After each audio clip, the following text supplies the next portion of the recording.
जल्दी से पेड़ पर चढ़ जाता है। सारी रात भेड़िए नीचे उसका इंतजार करते हैं, लेकिन जब सुबह होती है तो सब भेड़िए जा चुके होते हैं। सिर्फ वही जख्मी भेड़िया वहाँ पर मौजूद होता है जिसे कल उसने चाकू से मारा था। नुयान सबसे पहले अपने चाकू से अपने लिए एक भाला बनाता है और भेड़िए को मारने जाता है, लेकिन जख्मी भेड़िए को मारते वक्त उसे रहम आ जाता है और वो उसे मारने का इरादा बदल देता है। इसके बाद वो पहले उसके मुंह को पट्टी से बांध लेता है और फिर उसे उठाकर उस गुफा में ले जाता है जहाँ वो अपने कबीले के साथ एक रात ठहरा था। अगली सुबह उठकर वह जड़ी बूटी ढूंढने निकल पड़ता है और फिर उन जड़ी बूटियों को पीस कर अपने पैर पर लगाता है। इसी बीच जब वह पानी पी रहा होता है तो वह देखता है कि भेड़िया अपने मुंह पर बंधी रस्सी को खोल चुका है। ये देखकर पहले तो वह घबरा जाता है, लेकिन फिर नुयान आराम से उसे पानी देने जाता है। भेड़िया उसे अपने पास आता देखकर डर जाता है, लेकिन नुयान कहता है, मैं तुम्हें कुछ नहीं कहूंगा, मैं तुम्हारी जान बचाना चाहता हूँ। जिसके बाद भेड़िया पानी पी लेता है। अब भेड़िए को भी समझ आ जाता है कि मुझे इससे कोई खतरा नहीं है। नुयान ने जो जड़ी बूटी अपने पैर के लिए तैयार की थी वह अब भेड़िए के जख्म पर लगा देता है और उसी वक्त नुयान वह कीड़े भी उसे देता है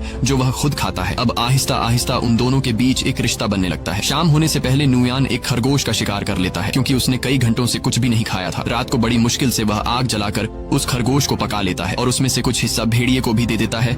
ये दोनों बुरी तरह से घायल होते हैं, इसीलिए कुछ दिनों तक उसी गुफा में रहते हैं। एक रात नुयान अपने हाथ के टैटूज को देखता है जो उसके पिता एर्गन ने बनाए थे और उन सितारों को आसमान में देखता है। वह कहता है, मुझे घर जाना होगा अपने माँ बाप से मिलने। और नुयान भेड़िए से कहता है कि तुम्हें भी अपने झुंड की तरफ लौटना चाहिए। अगली सुबह वह सफर के लिए तैयार हो जाता है। वह भेड़िए से कहता है, तुम भी अपने घर चले जाओ उससे पहले कि बर्फ पड़ने लगे, और वह वहाँ से निकल पड़ता है। लेकिन वह देखता है कि भेड़िया, जिसका नाम उसने अल्फा रखा है, वह उसके पीछे पीछे चलता आ रहा है। काफी दूर जाने के बाद भी वह भेड़िया उसका पीछा करता है। नुयान कई बार अल्फा को भगाने की कोशिश करता है, लेकिन वह पीछा नहीं छोड़ता। असल में भेड़िए को नुयान के साथ लगाव हो चुका था, क्योंकि नुयान ने उसकी जान बचाई। उसी वक्त अल्फा एक सुअर देखता है। वह उसका शिकार करने की कोशिश करता है, लेकिन कामयाब नहीं होता। नुयान समझ जाता है कि भेड़िया भूखा है। उसे वह खाना दे देता है जो खुद के लिए जमा किया था।